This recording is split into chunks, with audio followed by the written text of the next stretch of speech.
Hello everyone. सो भाई class 10 वाली बचपड़ी आज की वीडियो में आप लोगों के सामने लेके आ चुके हैं भाई क्लास 10 मैथमेटिक्स का complete revision for 2023 board examination. I know this gonna be the biggest surprise of the year from पढ़ाई मजा for you all for 2023 board examination. तो भाई आज की वीडियो में होने क्या वाला है, कंप्लीट मैथमेटिक्स को रिवाइज करने वाला हूँ, इसकी एनसीईआरटी को, आपके सारे के सारे इंपॉर्टेंट कॉन्सेप्ट्स को जो आपके बोर्ड एग्जामिनेशन के लिए होने वाले हैं इन 30 या आपका 60 मिनट के अंदर, 1 घंटे के अंदर इसका ओवरऑल रिवीजन हम लोग कर रहे होंगे।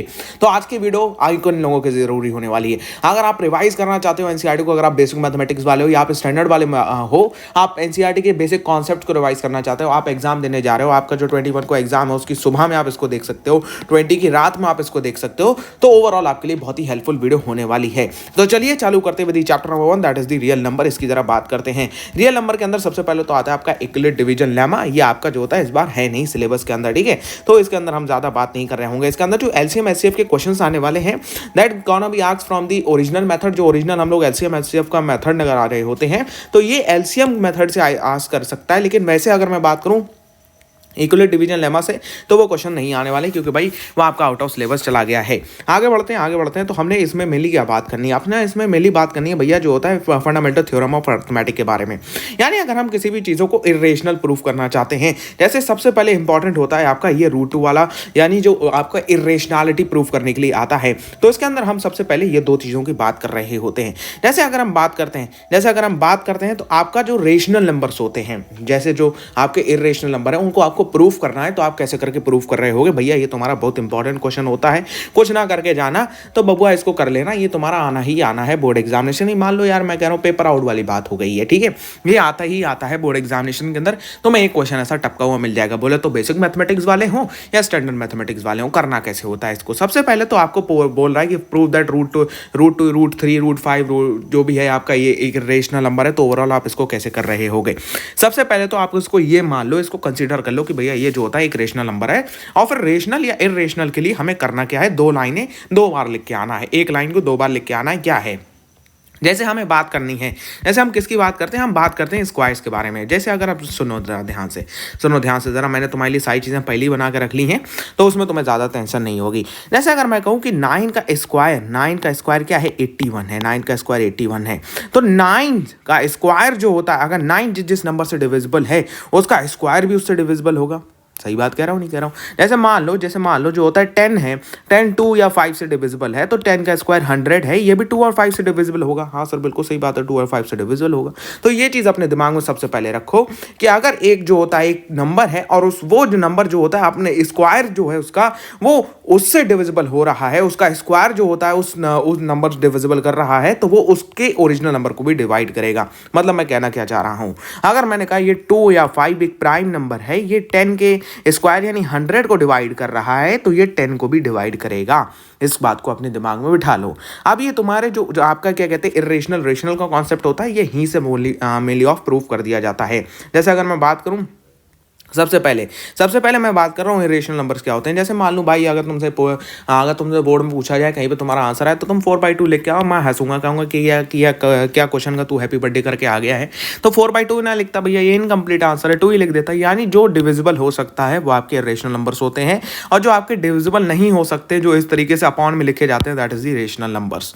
तो आपको करना क्या है, मेनली आपको जो होता है सबसे पहले ये लिख देना है कि भैया अगर ए डिविजिबल है, इसको कुछ नहीं करना भैया, इसको क्या कहते हैं, इसको मान लो A/B के फॉर्मेट में, फिर उसको क्या करना है, इसको इधर ले जाओ। आपको जो होता है ओवरऑल इसका LHS और RHS को बराबर कर देना है, तो LHS RHS को बराबर कर रहे हो तो भैया इसको ले जाओ इधर B√3 और इसका स्क्वायर कर दो दोनों साइड पे, तो 3B² = 8 स्क्वायर आ गया। अब तुम्हें ये चीज लिख देनी है यहाँ पे कि A स्क्वायर अगर डिविजिबल बाई 3 है, ठीक है, A स्क्वायर अगर 3 से डिविजिबल है, तो मैं ये कह सकता हूँ कि A भी डिविजिबल होगा 3 से। हाँ बिल्कुल होगा। अब इसको किसी और थर्ड इंटीजर के लिए लिख दो, तो मैंने कहा यहाँ पे A = 3C लिख दे रहा हूं। अब मैं इसका फिर से स्क्वायर कर दूंगा, तो मैं फिर से स्क्वायर करूंगा, तो यहाँ पे ये आ रहा है। अब मैं ये कहूंगा कि भैया B स्क्वायर, अगर मैं ये कहूंगा कि भैया B स्क्वायर जो होता है 3 से डिविजिबल है, तो मैं भी ये कह सकता हूँ कि भैया B 3 से डिविजिबल होगा। अरे मैंने कहा भैया अगर 10 का स्क्वायर 100 है, मान लो, ठीक है, 10 का स्क्वायर 100 है, तो 10 अगर 2 और 5 से डिविजिबल है, तो इसका 100 भी 2 और 5 से डिविजिबल होगा। बिल्कुल सही बात है, दिमाग में बिठा लो। बस ये 2 बार फिर से जो होता है तुम्हें लाइन लिखनी, ये सेम लाइन तुम 2 बार लिख के आ रहे हो, और तुम्हें पूरे के पूरे नंबर मिल जाएंगे। बोले तो बबुआ 5 नंबर का क्वेश्चन आता है, तो ये तुम्हारा पूरा का पूरा क्लियर हो जाएगा। फर्स्ट चैप्टर के अंदर तुम्हारे ये वो बाकी मैंने टिक्स लगवाई दी हैं, तुम्हारे ये एग्जाम पे सबसे ज़्यादा ज़रूरी होते हैं। जैसे अगर मैं बात करूं स्टैंडर्ड वालों के लिए ऐसे टाइप के एग्जाम्पल पूछे जाते हैं। तो 5 माइनस में √3 इसको कैसे करके प्रूफ करना है, इसको अलग अलग ले लो भैया, अलग अलग ले लो। मतलब बोले तो इसको एक तरफ के लिए ले लो, √3 को अलग कर लो, और जो होता है इसको मान लो ये आपका LHS में है तो इसको RHS में ले जाता हूं मैं, फिर उस हिसाब से आप इसका स्क्वायर कर लोगे और फिर वही 2 लाइनें लगा के, वो दो लाइनें लगा के, और आपका आंसर आ रहा होगा। तो अगर ये चीज़ अपने दिमाग में सेट कर लेते हो तो 5 नंबर के क्वेश्चन आपके पक्के हैं। इक्वल डिवीजन लेमा नहीं आ रहा है। फर्स्ट चैप्टर के अंदर जो कॉन्सेप्ट आपको मेनली रिमेंबर करना है वो यही वाला कॉन्सेप्ट है कि अगर कोई नंबर है वो किसी से डिवाइड हो रहा है तो उसका स्क्वायर भी उससे डिवाइड होगा, या किसी का स्क्वायर किसी नंबर से डिवाइड हो रहा है तो वो नंबर भी उससे डिवाइड होगा। प्लीज ये बात ध्यान से रखिए, ये वाला मेन पॉइंट के ऊपर पूरा का पूरा चैप्टर आपका चल रहा होता है। चलो भाई साहब, तो पहला चैप्टर हो गया हमारा। बाकी एलसीएम एचसीएफ आप जानते ही हो, उसमें कोई बड़ी बात नहीं होती है। पॉलिनोमियल्स की बात करता हूं मैं। पॉलिनोमियल्स, सबसे पहले तो ये सुनो कि पॉलिनोमियल होता क्या है, ठीक है। अगर मेरे पास में कोई एक बच्चा है मेरे पास में, एक क्लास में मान लो रामलाल है, तो रामलाल को मैं अकेला है अगर रामलाल, तो उसको मैं कहूंगा कि भैया ये क्या है, ये हमारा जो होता है मोनोमियल है, ठीक है, मोनोमियल है। अगर रामलाल के साथ में जो होता है सखाराम भी आ गया, ठीक है, सखाराम भी आ गया, तो मैं कहूंगा ये 2 हो गए, मैं कहूंगा ये 2 हो गए भैया, ये क्या हो गए, ये 2 हो गए। रामलाल और सखाराम साथ साथ बोले तो हो गई इनकी दोस्ती। मैं कहूंगा 2 हैं तो भैया ये जो होता है बाइनोमियल है, ठीक है, बाइनोमियल टर्म हो गई हमारी। और ऐसे ही बहुत सारे हैं, हमारे बहुत सारे रामलाल हैं, बहुत सारे सखाराम हैं, हम उसे पॉलिनोमियल कह रहे होते हैं। पॉलिनोमियल के अंदर चलो आ जाओ भैया। पॉलिनोमियल के अंदर तुम्हें क्या क्या पढ़ना है, सबसे पहले तो आ जाओ भाई। पॉलिनोमियल की थोड़ी सी हम तुम्हें समरी बता रहे हैं और तुम्हारी ओवरऑल सबसे पहले इसकी बात करते हैं। आ जाओ, सबसे पहले तुम्हारी बात हो रही होती है जीरोज ऑफ द पॉलिनोमियल की। जीरोज ऑफ द पॉलिनोमियल क्या होता है, सबसे पहले थोड़ी सी इसकी बात करते हैं कि भैया जीरोज ऑफ द पॉलिनोमियल हमारी मेन बात क्या कर रहे होते हैं। जैसे ये देखो, सबसे पहले तो हम बात करते हैं भैया पॉलिनोमियल होता क्या है। पॉलिनोमियल की एक फॉर्म होती है कि भाई हम जिस भी टर्म की बात कर रहे हैं, तो जैसे अगर पॉलिनोमियल के अंदर सबसे पहली बात तो ये दिमाग के अंदर सेट रख लो कि अगर 4 + x लिखा है, यानी अगर जो होता है अगर जब चीज प्लस में चली जाती है तो वो 2 टर्म कहलाती है। एक ये टर्म है, एक ये टर्म है। अगर कोई चीज मल्टीप्लाई कर रही है तो आपकी एक ही टर्म कहलाएगी, ठीक है। अब जो क्वाड्रेटिक पॉलिनोमियल होता है, सबसे पहली बात उसकी जो डिग्री होती है, डिग्री क्या होती है भैया, डिग्री बताओ उसकी क्या होती है। अगर मैं उसकी स्टैंडर्ड फॉर्म की बात करूं किसी भी पॉलिनोमियल की, तो मान लो भैया उसकी स्टैंडर्ड फॉर्म ऐसे आती है, ठीक है, ऐसे आती है, ये देखो ऐसे आती है। तो भैया ये जो इसकी हाईएस्ट पावर है, ये जो इसकी हाईएस्ट पावर है वो इसकी डिग्री कहलाएगी, ठीक है, वो इसकी डिग्री कहलाएगी। अब जो होता है, अब जो डिग्री है उसकी जो वैल्यू होती है वो उसके जीरोस कहला रहे होते हैं। क्या होते हैं भैया, उसकी जो होता है वैल्यूज होती हैं, उसकी जितनी भी बार वैल्यू जब उसकी एक्स पे 0 रहेगी, जब उसकी एक्स पे वैल्यूज की हम बात कर रहे होते हैं, तो वो उसकी जो होता है जीरोस कहला रहे होते हैं। अब जीरोस जब वो कहला रहे होते हैं, अब जो जीरोस करा रहे होते हैं, तो क्वाड्रेटिक पॉलिनोमियल की हम बात कर रहे हैं, यानी हम एक पॉलिनोमियल की बात कर रहे हैं, तो उसके मोस्ट जीरोस कितने हो सकते हैं, मोस्ट जीरोस यानी उसकी डिग्री की हाईएस्ट पावर यानी कि 2 हो सकते हैं, ठीक है। और हम अगर क्यूबिक पॉलिनोमियल की बात कर रहे हैं तो भैया उसमें मोस्ट जीरोस 3 हो सकते हैं। बस इससे ज्यादा हमें कुछ भी नहीं समझने की जरूरत है। अब उसके बाद में बात करता हूं, ये देखो तुम्हारी जीरोस की तरफ तुम्हारा कॉन्सेप्ट क्लियर होना चाहिए बिल्कुल के बिल्कुल कि भैया जीरोस हमारे कहां पे क्या चीज हो रहा है। अगर मैं बात करता हूं इस ग्राफ के बारे में, तो मैं सबसे पहली बात ये पता होना चाहिए कि जब तक कोई लाइन एक्स एक्सिस को टच या कट नहीं करेगी, क्या क्या क्या क्या क्या क्या मैंने क्या कहा, टच या कट, टच या कट, क्या नहीं, टच या कट, मतलब टच कर रही है या कट कर रही है, ठीक है, कट कर रही है या टच कर रही है, तब तक हम उसको नहीं कहेंगे कि भैया वो जीरोस हैं। जैसे बोले तो ये वाली एक्स एक्सिस के परपेंडिकुलर है ये, मतलब बोले तो ये एक्स एक्सिस के पैरेलल चल रही है, तो ओवरऑल जब तक ये एक्स एक्सिस के आसपास भी नहीं भटक रही है, यहाँ पे जीरोस आपके 0 हो रहे हैं, जीरोस कोई भी नहीं आ रहे। अब जैसे ये एक्स एक्सिस को एक बार कट कर रही है तो इसके जीरोस 1 हो गया। ये वाली जो होता है, ये देखो भैया 1 2 3 बार कर रही है, तो भैया इसके जीरोस 3 हो गए, 3 बार टच कर रही है। अब यहाँ पे ये कट कर रही है, 1 बार कट कर रही है, 2 बार टच कर रही है। यहाँ पे देखो भैया 1 2 3 4 बार कर रही है, तो इसके 4 जीरोस हो जाएंगे, ठीक है। 2 बार कर रही है भाई, 2 जीरोस हो जाएंगे। तो जीरोस का कॉन्सेप्ट याद रखो भैया, क्या रहता है, टच या कट, ठीक है। बहुत सारे बच्चे क्या करते हैं, अरे सर ये ग्राफ में ना ये जो होता है कट नहीं कर रही है, ग्राफ में ना ये कट नहीं कर रही है, तो हम यहाँ पे 0 क्यों मान रहे हैं, हम तो यहाँ पे एक ही को मानेंगे 0। नहीं, ऐसा नहीं होता है आपका, ठीक है, ऐसा नहीं होता है। टच या कट की हम बात कर रहे होते हैं कि भैया टच करनी चाहिए या तो फिर आपकी कट करनी चाहिए, ठीक है। या चलिए आगे बढ़ते हैं, जरा आगे बढ़ते हैं। तो आपकी मेन और बात करता हूँ मैं, और बात इसके ऊपर क्या रहती है, सुनिए जरा ध्यान से। सबसे पहले तो आपकी सम ऑफ द जीरोस एंड जो होता है आपका प्रोडक्ट ऑफ दी जीरोस की बात हो रही होती, ठीक है। मतलब ओवरऑल आपके इसके ऊपर एक क्वेश्चन भाई आना ही आना है। इसको भाई क्या कर जाओ, इसको पी जाओ, क्या कर जाओ, इसको पी जाओ, घोट जाओ, जो करना है कर लो। इसके ऊपर तुम्हें क्वेश्चन देखने को मिलने वाला है। जैसे अगर मैं बात करूं sum of the roots and the product of the roots की बात होती है। जैसे तुम्हारे पास में एक क्वाड्रेटिक इक्वेशन है 4x² प्लस में 3x प्लस में 7।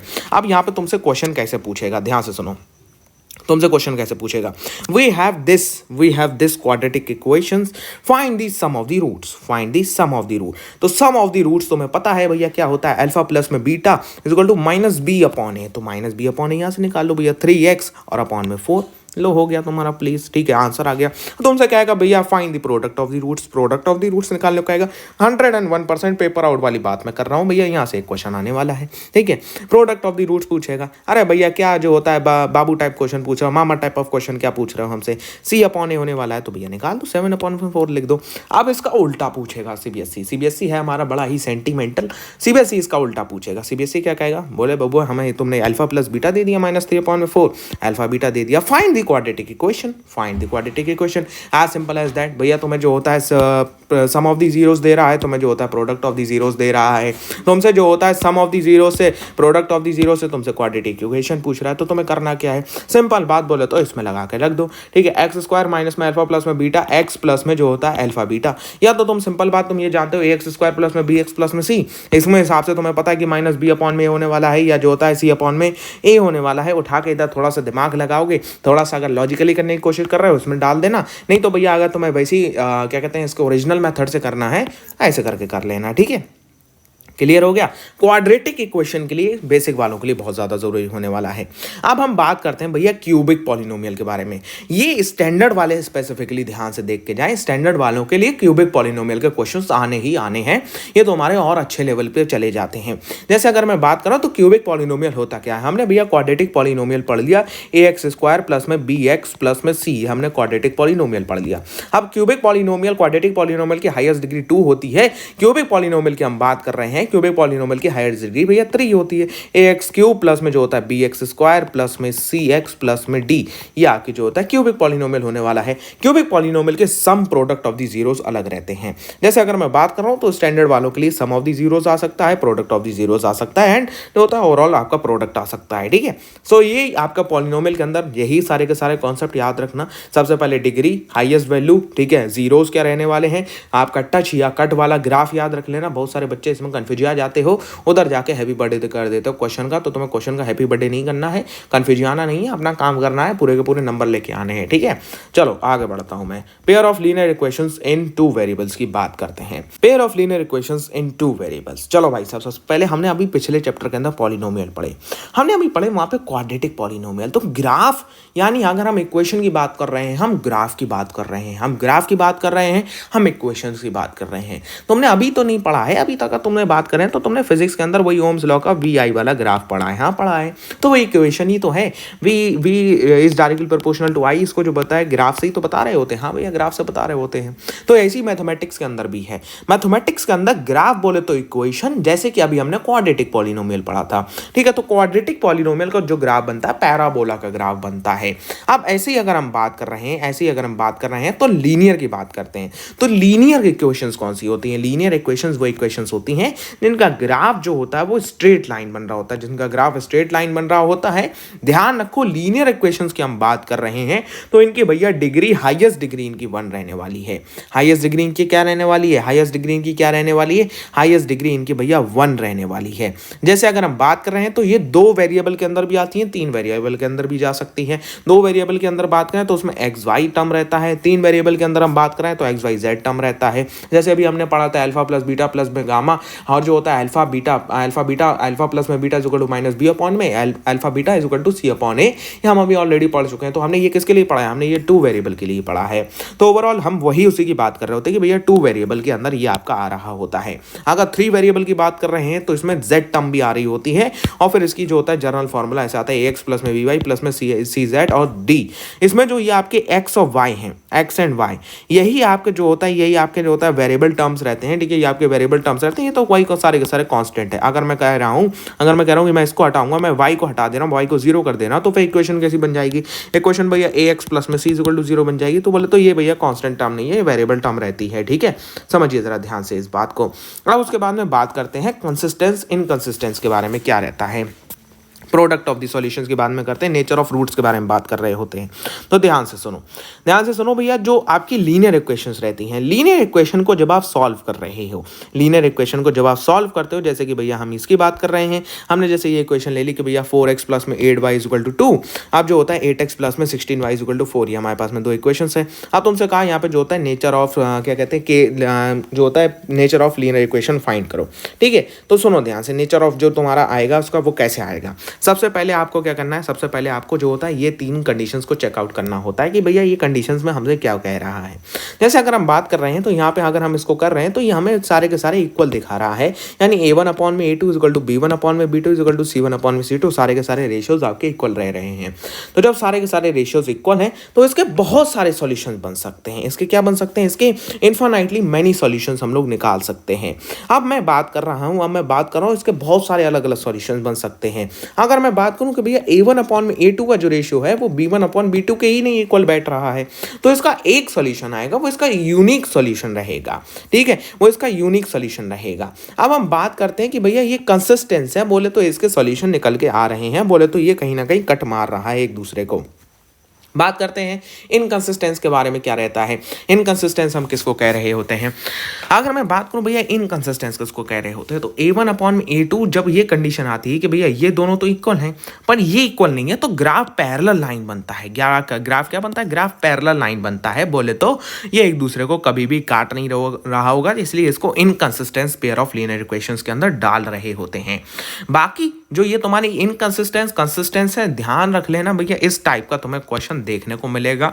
ऊपर से मैंने जो एग्जाम्पल तुम्हारे मार्क करा रखे हैं उसमें तो तुम्हें एक क्वेश्चन देखने को मिलने वाला है।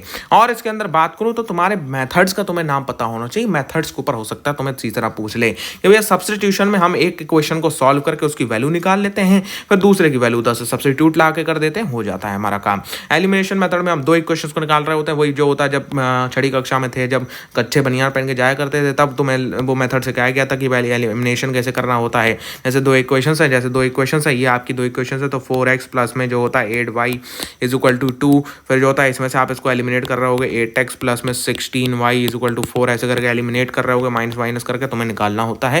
That is the elimination method. Cross multiplication से आपको अब कोई लेना देना नहीं है।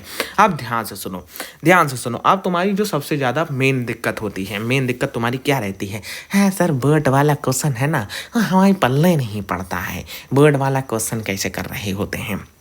बोर्ड वाले क्वेश्चन की बात करते हैं।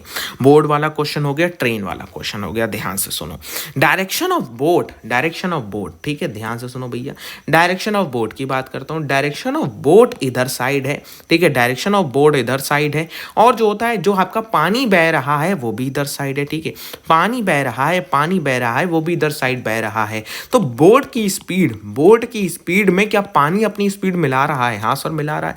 बोले तो अगर तुम इधर भाग रहे हो, हवा भी इधर भाग रही है, तो तुम्हें भागने में आसानी होगी नहीं होगी? हाँ सर, होगी आसानी। बोले थोड़ा सा पुश भी मिल जाएगा। बोले तो अगर गाड़ी खाली गोली खड़ी है, न्यूट्रल पे खड़ी, तो गाड़ी चल देगी आगे, ठीक है। तो ये आपकी स्पीड ऐड हो जाती है, इसे हम लोग डाउन स्ट्रीम कह रहे होते हैं। डाउन स्ट्रीम क्यों कह रहे हैं अभी समझाता हूँ ध्यान से। डाउन स्ट्रीम क्या होता है? झरना होता है। झरने में क्या होता है? ऊपर से पानी नीचे आ रहा होता है।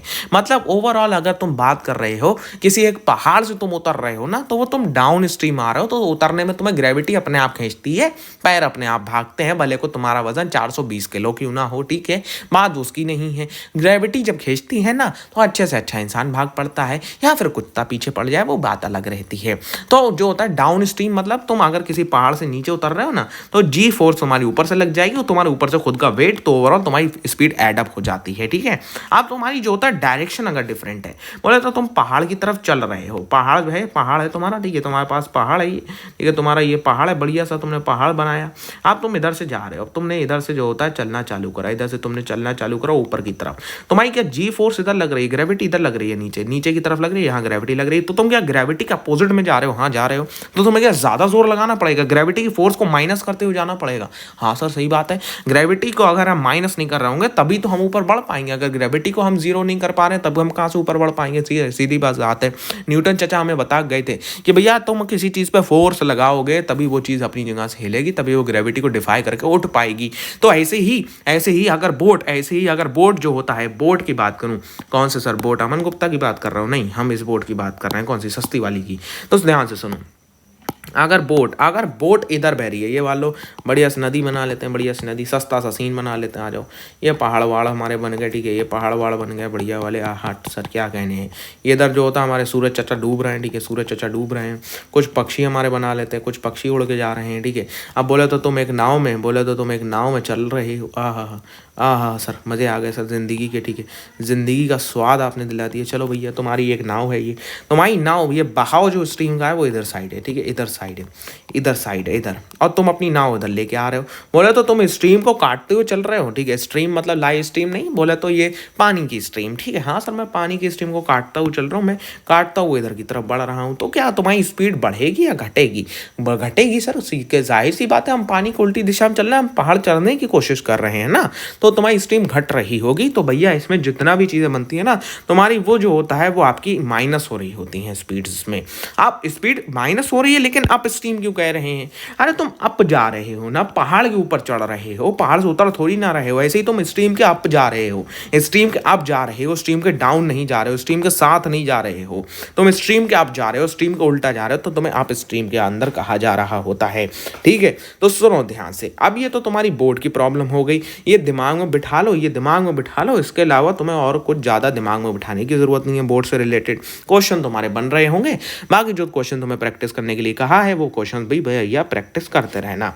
अब बात करते हैं ट्रेन की, ट्रेन की बात करता हूँ मैं, ट्रेन की बात कर रहा हूँ, तो ट्रेन की जब डायरेक्शन सेम रहेगी, ट्रेन जब एक ही तरफ चल रही है तो इसकी स्पीड माइनस होगी, ठीक है, ध्यान में रख लेना प्लीज।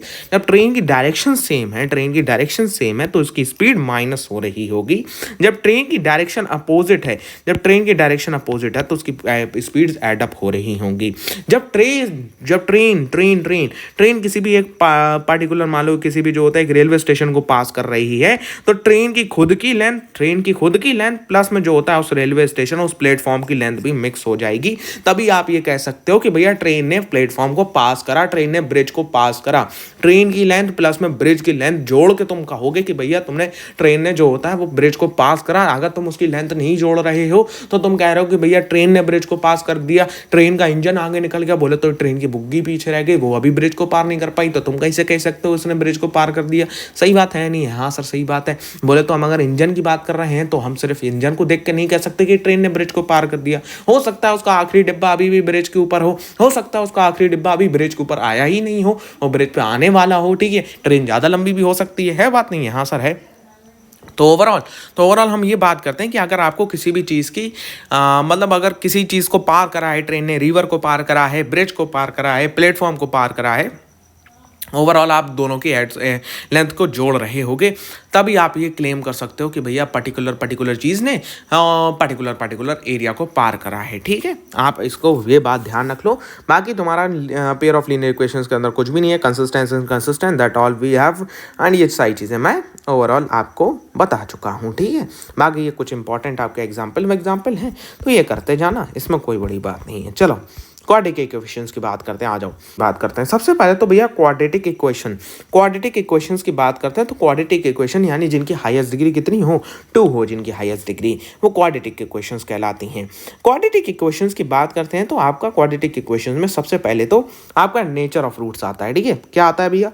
क्या आता है? नेचर ऑफ रूट्स आता है। नेचर ऑफ रूट की बात करते हैं, आ जाओ। इसके ऊपर क्वेश्चन आना ही आना है, बोले तो पेपर आउट वाली बात कह रहा हूं मैं। ये तुम्हारा बेसिक हो या स्टैंडर्ड हो, दोनों में तगड़े लेवल के क्वेश्चन आने ही वाले हैं। जैसे अगर मैं बात करता हूँ, तुम्हारे पास में एक इक्वेशन है 4x² प्लस में kx प्लस में 2 = 0। हाँ, तुमसे यहाँ से पूछेगा कि भैया find the if equal roots find के। अगर इसकी इक्वल रूट्स हैं तो भैया k को फाइंड करो, ठीक है। ठीक है। अगर रूट्स इक्वल हैं तो के को फाइंड करो। तो तुम्हें करना क्या है, तुम्हें करना क्या, तुम्हारे पास में ये तीन आइडेंटिटीज मौजूद हैं, ये तीन आइडेंटिटीज मौजूद हैं कि अगर इक्वल रूट्स होंगी, अगर इक्वल रूट्स होंगी, ये सारी की सारी लव स्टोरी चालू कहाँ से हो रही है, ये सारी की सारी लव स्टोरी चालू हो रही है कि जब हमें फाइंड करना होता है, जब हमें फाइंड करना होता है किसी भी एक क्वाड्रेटिक इक्वेशंस के रूट्स, ठीक है, किसी भी एक क्वाड्रेटिक इक्वेशन की रूट्स। अब हम बात कर रहे हैं कि भैया ये तो चलो ठीक है, minus b plus minus under root of b square minus में 4ac। अब अंडर रूट आ रहा है, अंडर रूट आ रहा है, तो अंडर रूट आ रहा है, तो अगर हम ये बात कर रहे हैं, अगर हम ये बात कर रहे हैं कि भैया जो होता है बी स्क्वायर की बात हो रही है, तो मान लो अगर तुम्हारा जो होता है, मैं कह रहा हूँ बी स्क्वायर जो होता है माइनस में 4ac करके तुम्हारा लेस देन 0 आ रहा है, या B square less than 4ac है, ठीक है। मतलब भाई साहब तुम ऐसा कह रहे हो कि स्क्वायर नेगेटिव में है। इस बात का कोई सेंस बनता है 10वीं क्लास में? नहीं सर, 10वीं क्लास में तो किसी भी नंबर का स्क्वायर नेगेटिव नहीं होता। दो एक से चालू करें, 2 से चालू करेंगे 4 आएगा, ठीक है, ठीक है, फिर 3 से चालू करेंगे और फिर प्लस में चलते जाएंगे, लेकिन प्लस में हम जाएंगे, हम माइनस की बात तो कतई नहीं कर रहे हैं। हम किसकी बात कर रहे हैं? हम only we are talking about what, we are talking about plus. तो अगर हम बात कर रहे हैं प्लस की, तो लेकिन यहाँ पे तो ये होना रहा है कि भैया यहाँ पे माइनस आ रहा है। अरे सर ये तो जो होता है बिल्कुल दिमाग का जो होता है दही कर रहा है, कैसे करके करेंगे? तो तब हम बात करते हैं कि भैया जो आपका अगर यहाँ पे माइनस आ रहा है, that is the no real roots exist, यानी आप माइनस के साथ में खेल रहे हो। माइनस के साथ में जब आप खेल रहे हो तो आपकी रियल रूट्स तो एग्जिस्ट नहीं करती हैं, आप वहाँ पे इमेजिनरी रूट्स का इस्तेमाल कर रहे होते हो।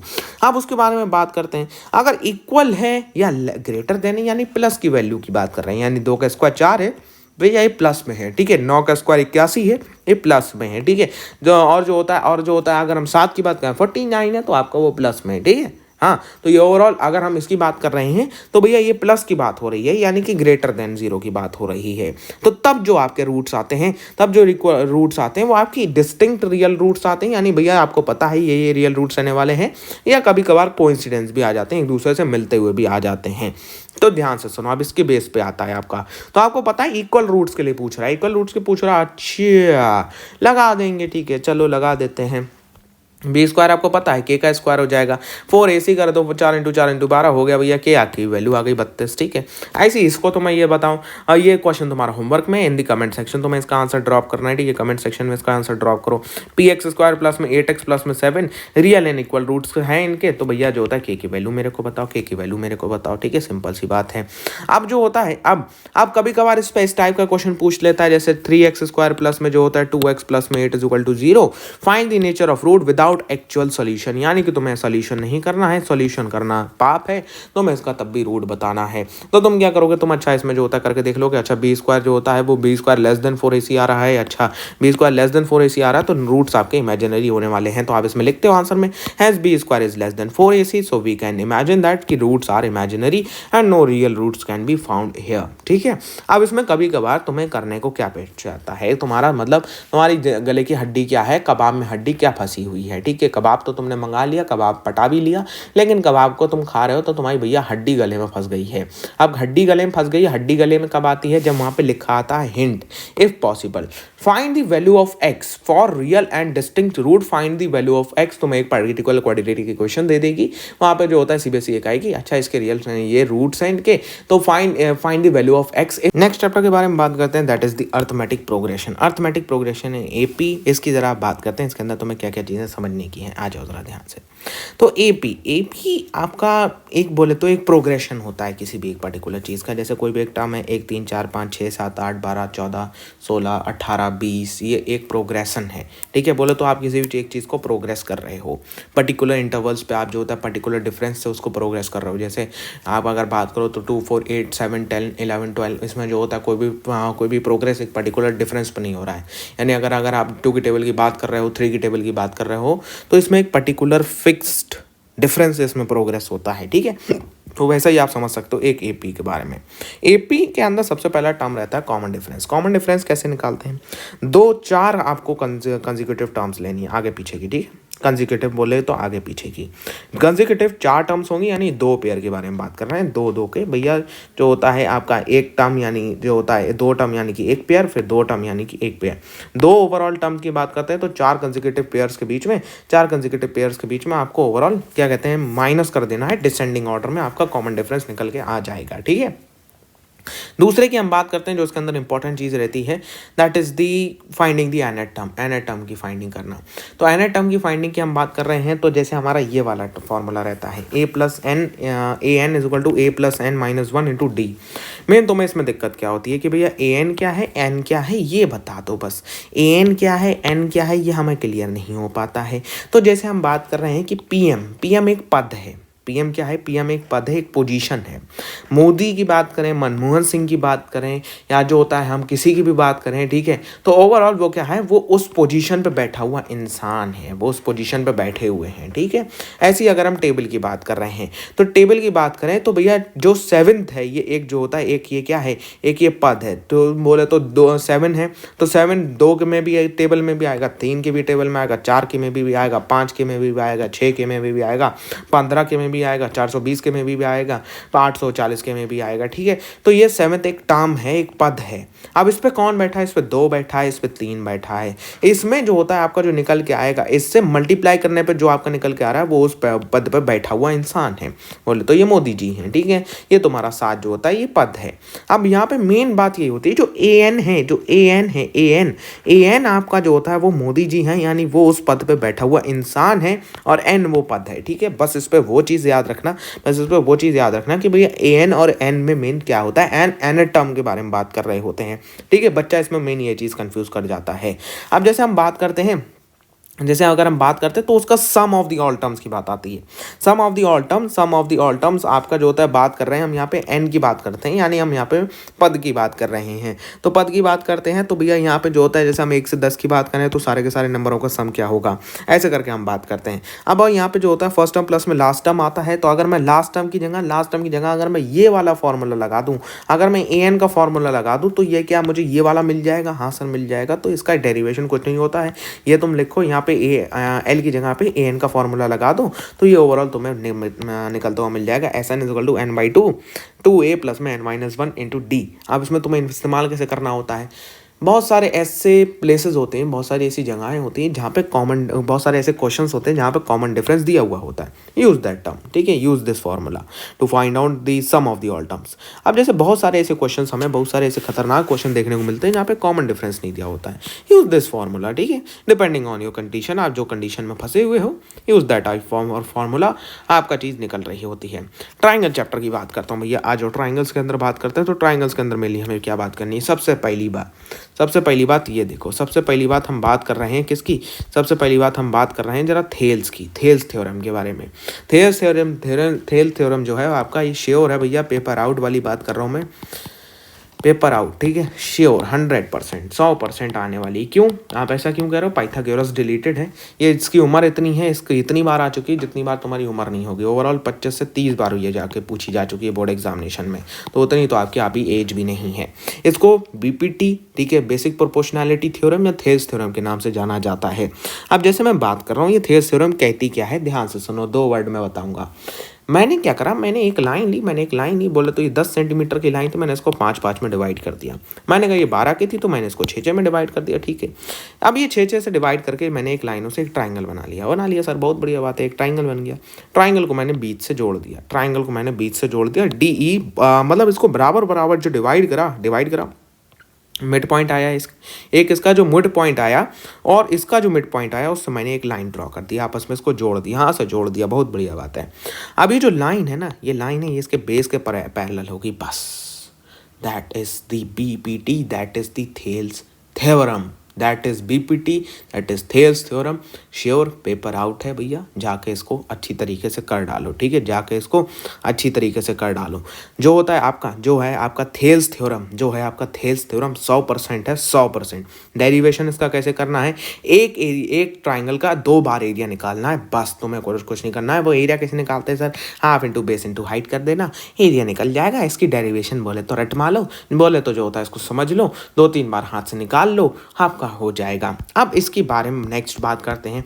नेक्स्ट हमारा कन्वर्स ऑफ थेल्स आता है। कन्वर्स ऑफ थेल्स क्या है? कन्वर्स ऑफ थेल्स हमसे क्या कह रहा है, अगर ये दो दो लाइनें हैं, ये दो लाइन पैरेलल हैं, तो ये दो रेशियो जो है ना, ये दो रेशियो इक्वल होंगे। ठीक है, बोले तो ये 5-5 हो सकता है, बोले तो ये 6-6 हो सकता है। क्यों? क्योंकि ये वाली लाइन इसके पैरेलल है, इसके जो होता है इसके परपेंडिकुलर है। ठीक है, परपेंडिकुलर पैरेलल है, तो parallel I am really sorry parallel है, तो भैया ये जो होता है ये रेशियोज इक्वल रहने वाले, ये रेशियोज इक्वल रहने वाले हैं। That is the converse of BPT, that is the converse of BPT. ठीक है, बस यही आपका बीपीटी और कन्वर्स ऑफ बीपीटी क्वेश्चन यहाँ से टपके हुए आपको मिल जाएंगे। ठीक है, बाकी आप similarity criterions you know very well कि भैया सिमिलैरिटी क्राइटेरियंस क्या रहते हैं आपके। ठीक है, सिमिलैरिटी क्राइटेरियंस को मुझे समझाने की जरूरत नहीं है। ट्रिपल ए सिमिलैरिटी क्राइटेरियन है, डबल ए है, ऐसे एस एस एस है। ठीक है, ये चीज़ आप समझो ध्यान से। और एक और बात याद रखना, जैसे आपने मान लो एक ट्रायंगल बनाया, जैसे मैंने ये ट्रायंगल बनाया था यहाँ पे समझने के टाइम पे कि भैया एक इसकी बड़ी साइड है, ए बी साइड है, एक ए सी साइड है। अब यहाँ पे आपने इसको बीच से काट दिया, तो एक ये भी तो बन गई नहीं, ए पी बन गई, एक ए पी और एक ए क्यू बन गई। हाँ सर, एक ए पी एक ए क्यू बन गई। ठीक है, तो अगर आप लिख रहे हो तो इस बड़ी वाली साइड को लिख रहे हो, फिर आपको ये छोटी वाली साइड लिख रहे हो, और बड़ी बड़ी अगर आप न्यूमरेटर में रख रहे हो तो छोटी छोटी डिनोमिनेटर में रखना। बोले तो आपको इसको एज अ जो होता है मतलब एज अ ओरिजिनेट में रखना है, एज अ जो होता है आपको इसको एक पर्टिकुलर पैटर्न में रखना है, एक पर्टिकुलर फैशन में रखना है। जैसे अगर आप ये बड़ी साइड की बात कर ली तो एक छोटी साइड, फिर एक जो होता है बड़ी साइड की बात कर दी तो एक छोटी साइड की बात करोगे। ये मैंने पहले बड़ी साइड की बात करी, तो उसके साथ साथ में मैं छोटी साइड की बात करूंगा। ठीक है, ऐसे करके। अब मैं इस वाली बड़ी साइड की बात कर रहा हूं, तो मैं इस वाली छोटी साइड की बात करूंगा। ठीक है, तो मैंने ये करके बना लिया। ओवरऑल अगर आप रेशियो निकाल रहे हो, शेप डजेंट मैटर, बस आपका ये रेशियो अच्छी तरीके से होना चाहिए। बात कर रहे हैं भैया सीजी की कोऑर्डिनेट ज्योमेट्री के बारे में। आ जाओ भैया, कोऑर्डिनेट ज्योमेट्री के अंदर आपकी क्या क्या चीज़ें आपकी पॉपुलर रहती हैं, आपकी पूछी जाती हैं बोर्ड एग्जामिनेशन के अंदर। आओ भैया, कोऑर्डिनेट ज्योमेट्री की बात करते हैं। सबसे पहले तो आपको एब्सेसा और ऑर्डिनेट पता होना चाहिए। कोऑर्डिनेट ज्योमेट्री के अंदर एब्सेसा क्या होता है, ऑर्डिनेट क्या होता है, ये चीज़ आपको बहुत ही ज़्यादा क्लियर होनी चाहिए। हम एब्सेसा को एक्स एक्सेस एक्स कोऑर्डिनेट को हम एब्सेसा भी कह देते हैं। बहुत बार सीबीएसई इससे कंफ्यूज कर देता है कि भैया एक्स कोऑर्डिनेट नहीं देगा, वो तुम्हें एब्सेसा दे देगा। बच्चे जो होता है एब्सेसा देख के उनका हो गया टेप्सेसा और वो टपक गए। ऐसी बात नहीं करते हैं हम। ठीक है, हम पहले ही समझ लेते हैं कि भैया एब्सेसा किसको कहते हैं, एक्स कोऑर्डिनेट को कह रहे होते हैं। ऑर्डिनेट हम वाई एक्सेस को कह रहे होते हैं। ठीक है, ऑर्डिनेट हम वाई एक्सेस को कहते हैं। ठीक है, ये चीज़ तुम्हें क्लियर होनी चाहिए। अब तुम्हें जो होता है, अब तुम्हें एक और बात होती है कि भैया इंटरनली का फॉर्मूला क्या रहता है, mid points of the line segment की बात कर रहे होते हैं हम लोग। तो मिड पॉइंट्स का ये फॉर्मूला रहता है, इट इज़ ऑल जस्ट कि यहाँ पे तुम्हें वैल्यूज पुट करनी है, आंसर निकालना है। कोई इसमें जो होता है ज़्यादा कॉन्सेप्ट नहीं है, ज़्यादा तुम्हारी जो होता है बोले तो कोई इसमें ऐसा रॉकेट साइंस नहीं है कि भाई साहब तुम्हें इसमें बड़ा ही खतरनाक चीज़ें करनी है तो तुम्हारा आंसर आ रहा होगा। It is all just about कि आप यहाँ पे जो होता है वैल्यूज पुट कर रहे हो, आंसर निकाल रहे हो। ठीक है, डिस्टेंस के बारे में आपको डिस्टेंस पता होते हैं, एक पॉइंट से लेकर ओरिजिन तक का, ओरिजिन से लेकर पॉइंट तक का। यू नो वेरी वेल कि यहाँ पे क्या चीज़ें हम बात कर रहे हैं। ठीक है, आइए नेक्स्ट चैप्टर की तरफ बात करते हैं। That is the introduction to trigonometry. भैया ये वो चैप्टर है जो अच्छे अच्छों के पसीने छुड़ा देता है, या जो होता है कुछ के पसीने ये नहीं भी छुड़ाता है, कुछ को ठंड भी लगा देता है। ठीक है, बोले तो भैया ठंड के मारे ऐंठ जाते हैं। तो इस चैप्टर का हैप्पी बर्थडे ना करते हुए इसको चालू करते हैं। सबसे पहली बात, पाकिस्तान को भूखा प्यासा कर दो, हिंदुस्तान को हरा भरा कर दो, ये सभी लोग जानते हो। ठीक है, sine cos tan sec cosec tan के लिए, सेक कोसेक कॉट के लिए सब लोग जानते हो कि भैया ये इसके ऊपर तुम्हें भाई साहब एमसीक्यूज बहुत सारे अलग 3 से लेकर 4 क्वेश्चन देखने को मिल सकते हैं। ये तो मैं बिल्कुल क्लियर होना चाहिए ट्रिग्नोमेट्री के अंदर। बाकी जो ट्रिग्नोमेट्री के अंदर मेन हम बात कर रहे हैं, बाकी हम ट्रिग्नोमेट्री के अंदर जो मेन बात करते हैं that is all about the identities की बात करते हैं मेनली अगर मैं बात करूँ आइडेंटिटीज़ के बारे में, तो कौन सी आइडेंटिटीज़ तुम्हारी काफ़ी अच्छी रहती हैं, जैसे ये वाली है। इसके अंदर तुम्हें कुछ नहीं करना है, इसके अंदर तुम्हें ये वाली आइडेंटिटीज़ पता होनी चाहिए, ये वाली आइडेंटिटीज़ पता होनी चाहिए। सर ये क्या लिखा है पेपर आउट, साइन की वैल्यू की बात करता हूँ। साइन की वैल्यू तुम्हें पता है ना? हाँ सर पता है, कुछ याद है। साइन की जो मिनिमम वैल्यू रहती है, वो 0 रहती है। मैक्सिमम वैल्यू जो जाएगी साइन की वो 1 तक जाएगी। श्योर शॉर्ट भैया एक एमसीक्यू यहाँ से टपका हुआ मान लो, एक एमसीक्यू 1 एमसीक्यू। ठीक है, IMCQ या 1 MCQ, थोड़ा सीक्रेट वर्ड लिखते हैं, नहीं लिखते हैं कोई बात नहीं है। यहाँ से तुम्हें एक MCQ यहाँ से मतलब मान लो टपका हुआ है। ठीक है, यहाँ से 100 श्योर शॉर्ट है, यहाँ से तुम्हें एक MCQ देखने को मिल जाएगा। कॉस की बात करते हैं तो कॉस की वैल्यू जो होता है 1 से चालू होती है 0 तक जाती है। कहाँ से चालू होती है? 1 से चालू होती है, 1 से चालू होती है और 1 से चालू होती है और 0 तक जाती है। टेन की वैल्यू जो होता है -∞ से चालू होकर +∞ तक जाती है। तो ऐसे करके आपको याद रखना है। ठीक है, बाकी ये टेबल सब लोग पढ़े हुए हो बहुत अच्छी तरीके तरीके से। You know about it very well कि भैया ये टेबल के अंदर कैसी वैल्यूज होती हैं। यह तो हम ही को याद होता है 0 1/2 √2 √3/2 1।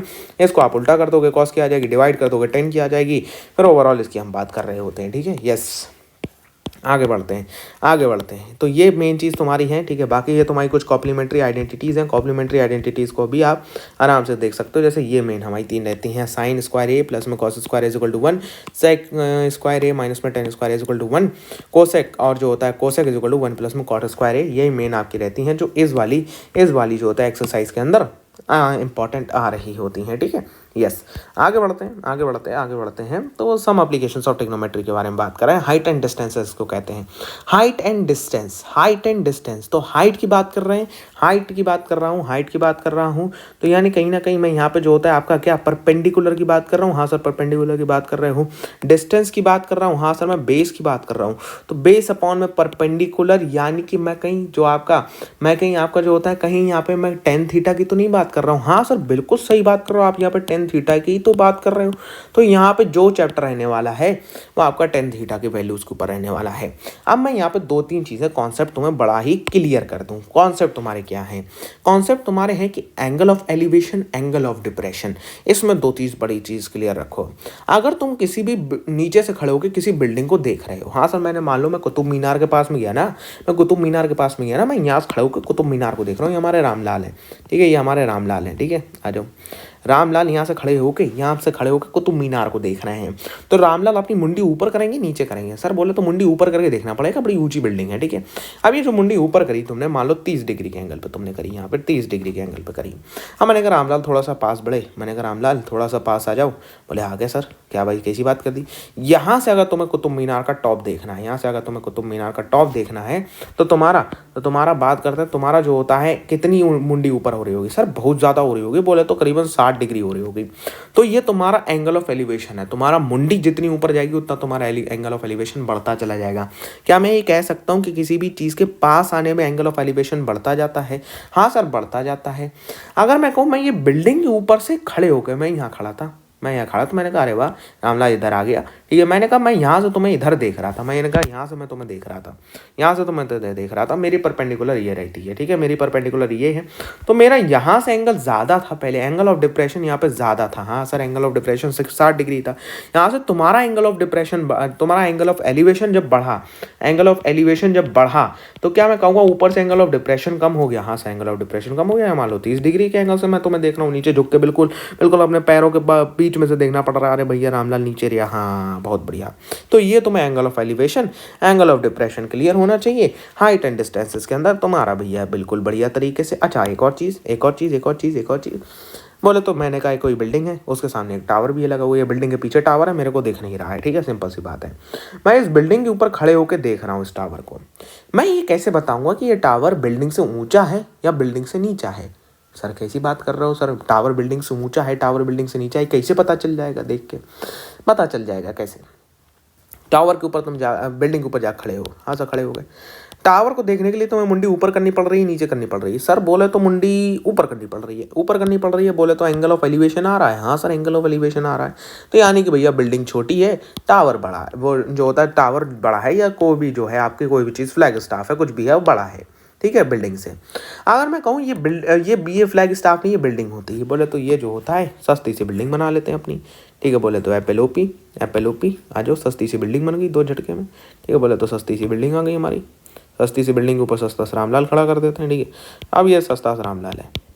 यहाँ नीचे क्या है? यहाँ नीचे भैया आईफिल टावर खड़ा है। ठीक है, सस्ता सा आईफिल टावर, सस्ता वाला एकदम आईफिल टावर। आहट सर क्या कहने हैं, बहुत बढ़िया। अब ये रामलाल आईफिल टावर को देख रहा है, तो एंगल ऑफ एलिवेशन का तो कहीं नामो निशान नहीं है। हाँ सर बिल्कुल नहीं है, बल्कि एंगल ऑफ डिप्रेशन आ रहा है। तो कहीं पे एंगल ऑफ डिप्रेशन आ जाए तो समझ जाओ भैया बिल्डिंग बड़ी है, जो टावर को देख रहे हो, जो भी चीज़ को देख रहे हो वो छोटा है। यहाँ पर तुम्हारा भैया हाइट एंड डिस्टेंसेस का खेला होता है समाप्त। ठीक है, हाइट एंड डिस्टेंसेस का तुम्हारा मेन खेला यही है, हाइट एंड डिस्टेंसेस का। इसके अलावा तुम्हें और कुछ खेला खेलने की ज़रूरत नहीं है। ठीक है, हाइट एंड डिस्टेंसेस में इसी से खुश रहो, इसके अलावा तुम्हें और कुछ चीज़ देखने की ज़रूरत नहीं है। आ जाओ भैया जरा सर्कल की बात करते हैं। सर्कल के अंदर सबसे जो इंपॉर्टेंट चीज़ और अकेलौती चीज़ है ये तुम्हारी टेंजेंट टेंजेंट क्या होता है? टेंजेंट बोले तो मैंने कहा पुराने ज़माने में चलती थी तलवारें चलती थी। मैंने कहा मैंने तुम्हारी ऊपर एकदम तलवार तान दी और एक बहुत ज़ोर का मैंने तलवार का झटका दिया तुम्हारे, ठीक है, तुम्हारे सामने झटका दिया। 3 केस बन सकते हैं। सबसे पहली बात, तलवार ने तुम्हारी आंतें बाहर कर दी, ठीक है, तलवार ने तुम्हारी आंतें बाहर कर दी बोले तो तुमको काट डाला। दूसरा, तुम्हें छूती हुई निकल गई, सर कैसे निकल गई? सर छूती हुई, मतलब बोले तो हल्का सा बस ऐसे करके कत एकदम पतला सा कट मारती हुई निकल गई, हाँ से निकल गई, ठीक है, मतलब टच भी करती हुई निकल गई, बस उसकी जो होता है उसकी बिल्कुल नोक ऐसे करके बल खरोच मार के निकल गई, ठीक है, खरोचा मारा तुम्हें, टच करती हुई निकल गई। और तीसरा ये हो सकता है उसके पास से निकल गई, हवा में से निकल गई, सर बोले तो ऐसे करके अलग से निकल गई, ठीक है, अलग से निकल गई, तुम्हारी शरीर ये था। और दूसरा ये हो सकता है कि तुम्हें टच मारती हुई निकली, तीसरा तुम्हें काटती हुई निकल गई, ठीक है, सिंपल सी बात है। चलो, तो जो टच वाली होती है ना, जो तुम्हें टच करती हुई निकल रही है, तो तुम्हें टच करती हुई जो तलवार जब निकल जाती है, that is called as tangent.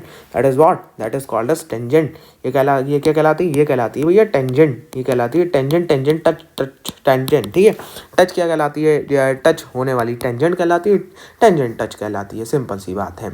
Next की अगर हम बात करें, अगर तुम्हें काट डाला, अगर तुम्हें बीच में से काट डाला, that is what? That is chord, ठीक है। ये चीज़ तुम्हारी क्लियर होनी चाहिए इस चैप्टर के अंदर कि भैया टेंजेंट कॉर्ड टेंजेंट कॉर्ड ये तुम्हारी क्या रहती हैं, क्लियर रखो।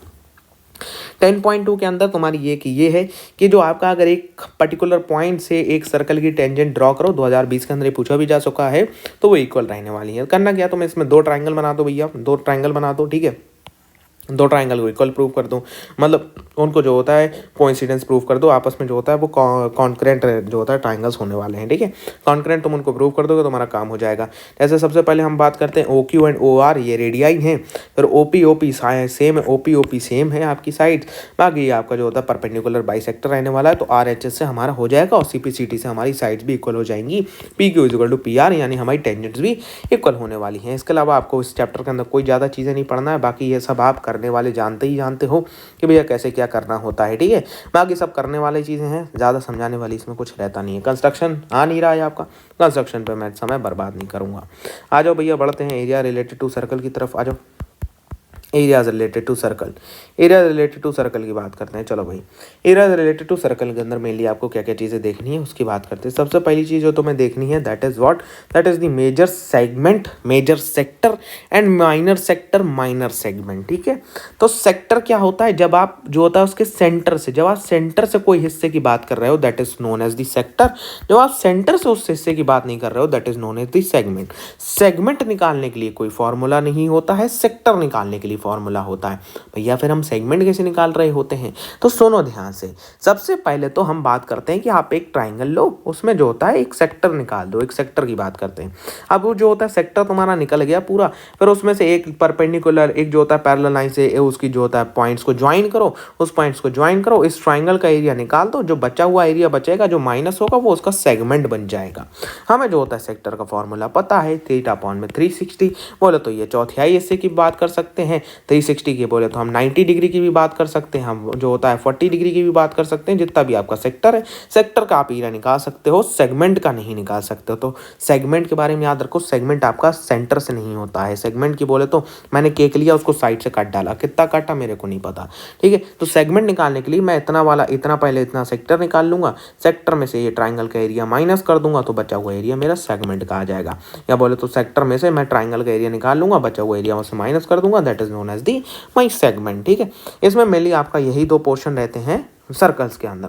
बाकी आप एरिया निकालना जानते हो कि भैया कैसे करके क्या क्या करना होता है। बाकी करने वाली चीज़ें हैं, मैंने उसको भी टिक करवा दिया कि जो आप मेनली कर रहे होगे चीज़ें। That's all for the chapter circles. आ जाओ भैया नेक्स्ट की तरफ, सरफेस एरिया एंड वॉल्यूम की बात करता हूँ मैं। सरफेस एरिया एंड वॉल्यूम के अंदर मेनली आपको क्या क्या चीज़ें समझनी होती हैं। सरफेस एरिया एंड वॉल्यूम के अंदर 2-3 चीज़ें बड़ा ही क्लियर रखो। सबसे पहली बात, आपका सरफेस एरिया एंड वॉल्यूम तुम लोग पढ़ते चले आ रहे हो, इसके तुम्हें फॉर्मूले नहीं याद होते। हाँ सर, फॉर्मूले नहीं याद होते।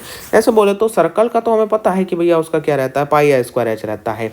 लेकिन अगर हम बात करते हैं उसकी वॉल्यूम की बात करते हैं सर, वो ही याद होती है, वो नहीं याद हो पाती है। कैसे करके करते हैं, ठीक है। वॉल्यूम के बड़ी दिक्कतें होती हैं। जैसे अगर मैं बात करूँ तुमने कभी जिंदगी में नहाए हो? हाँ सर नहाए हैं, जिंदगी में बहुत बार नहाए, रोज ही नहाते रहते हैं। तो नहाते हो तो बाल्टी भरते हो? हाँ सर बाल्टी भरते हैं। कैसी बात कर रहे हो सर? अरे सर बाल्टी तो भरी जाती है। हाँ सर, बिना नहाए कैसे बिना बाल्टी भरे जो होता है कैसे करके नहा लेंगे सर? एक बाल्टी बना लेते ना अच्छी वाली। यार बाल्टी नहीं, मग्गा बनी है। चलो कच्ची वाली बाल्टी बनाते हैं। जो एक खूबसूरत सी बाल्टी, ठीक है, इसमें खूबसूरत सा हैंडल, ओ हो, ज़िंदगी का असली स्वाद, ठीक है, खूबसूरत सा हैंडल। सर ये बाल्टी का पाउच ज़्यादा लग रहा है। अरे तुम्हें क्या मतलब है, चलो ध्यान से सुनो। ये देखो एक हमारी खूबसूरत सी बाल्टी, तो मैं कहूँगा मैंने इसमें पानी भरा, ठीक है, पानी भरा, तो पानी क्या पहले पहले क्या पानी जो होता है इसके ये बॉटम को फिल करेगा? हाँ सर, बॉटम को फिल करेगा, फिर ऊपर बढ़ेगा ना। हाँ सर, बिल्कुल सही बात कर रहे हो। ठीक है, तो ट्रिक यही है। ट्रिक क्या है कि भैया ये देखो, ये अगर जो होता है ये पाई आर स्क्वायर एच था, ये अगर जो होता है इसका bottom pi r square h था, तो ये पाई आर स्क्वायर था, तो उसमें एच और ऐड कर दो। पाई आर स्क्वायर था उसमें एच और ऐड कर दो, सिंपल सी बात है। ठीक है, पाई आर स्क्वायर था उसमें एच और ऐड कर दो, मतलब बोले तो उसका उसका जो भी है, उसका जो भी है, आपका जो सर्कल है, हेमिस्फीयर है, जो भी है, उसमें आप उसकी हाइट ऐड करते जाओ, that is known as is volume. ठीक है, जब भी आप उसमें हाइट ऐड करोगे, तो वो उसकी वॉल्यूम बनती चली जाएगी। जैसे बोले तो इसमें मैं जो होता है ये हमारी बेस था, तो इसमें मैं हाइट और ऐड कर दूंगा, ये हमारी वॉल्यूम बन जाएगी। ठीक है, हमारी वॉल्यूम बन जाएगी। तो overall volume is nothing but कि आप जो होता है किसी भी चीज़ में हाइट ऐड कर रहे हो। बाकी आप सबको निकालना जानते ही जानते हो कि जैसे अगर हम वॉल्यूम ऑफ क्यूबाइड की बात कर रहे हैं, तो वॉल्यूम ऑफ क्यूबाइड क्या है कि भैया क्यूबाइड की एक हाइट है, क्यूबाइड को जब आपने एक हाइट दे दी, that is known as is volume. ठीक है, हम मेनली हाइट और जो होता है वॉल्यूम हम अलग अलग नहीं मान रहे होते, हम उसको साथ ही में मान रहे होते हैं। ठीक है, साथ ही में मेनली हम उसको मान लेते हैं, तो that will be very very beneficial कि आप जो होता है वॉल्यूम्स को अगर निकालना जानते हो अच्छी तरीके से, कि वॉल्यूम को समझो ध्यान से। बाकी फ्रस्टम ऑफ कौन आपके में है नहीं, तो उसकी हम ज़्यादा बात करेंगे भी ना ही, हम ऐसी बात करते हैं। ठीक है, इसमें सारी चीज़ों की। अब जैसे जो होता है फ्रस्टम ऑफ कौन की बात कर रहे होते हैं, क्योन, क्यूबाइड, सिलेंडर। अब कोई अगर जो होता है अगर कोई पिन पॉइंटेड पैड हो रहा है, मान लो जैसे कोन है, ठीक है, कोन अगर हमारा पिन पॉइंट पैड होता है, तो इसका हम 1/3 कर देते हैं, बस इसका जो है इसके बेस का 1/3 यहाँ पे आ रहा होता है, इसके बेस का 1/3 यहाँ पे आ रहा होता है, दैट्स ऑल। स्टैटिस्टिक्स के अंदर कोई चीज़ इंपॉर्टेंट नहीं है सिवाय इस चीज़ के, ये आपका जो होता है एग्जाम्पल, ये वाला एग्जाम्पल करते जाना। बाकी तुम्हें हैप्पी बर्थडे करने की कोई ज़रूरत नहीं है इसके अंदर। स्टैटिस्टिक्स के अंदर बस ये एग्जाम्पल करते जाना, दैट्स ऑल। आपका यहाँ से सारा दिक्कतें आपकी ज़िंदगी की सॉल्व हो रही होंगी। Step deviation method, direct method, जो भी है करना कर लेना इसके अंदर एग्जाम्पल, ये वाली दिक्कत तुम्हारी सॉल्व हो जाएगी। अब मेनली तुम्हारा जो नेक्स्ट क्वेश्चन पूछेगा वो इससे पूछेगा, इससे वाला पूछेगा तुम्हारा जो होता है ये 3 mean is equal to mode plus में 2 मीन। ठीक है, 3 median is equal to mode में 2 मीन। यहाँ से तुम्हारा क्वेश्चन आ रहा होगा 101%। तो मैं मीडियन दे देगा, मोड और मीन पूछ लेगा, मोड मीन में से कोई एक दे देगा, ये दोनों पूछ लेगा, ये दोनों दे देगा, तुमसे एक पूछ लेगा, ये एमसीक्यू में आएगा, बाकी नहीं तो ये 2 मार्क्स के अंदर आ रहा होगा। ये चीज़ प्लीज़ अपनी ध्यान में रख लेना। ठीक है, और मैं बात करूं तुम्हारी प्रोबेबिलिटी के अंदर तुम्हें सेट वेट बनाना आना चाहिए। ठीक है, सेट वेट बोले तो जेल की बात नहीं कर रहा हूँ, सेट वेट मतलब सही है, इसके सेट जो है आपके वो बनाना आना चाहिए आपको। बाकी प्रोबेबिलिटी के अंदर नथिंग से है आपका, बस ओवरऑल ये आपकी चीज़ रहती है।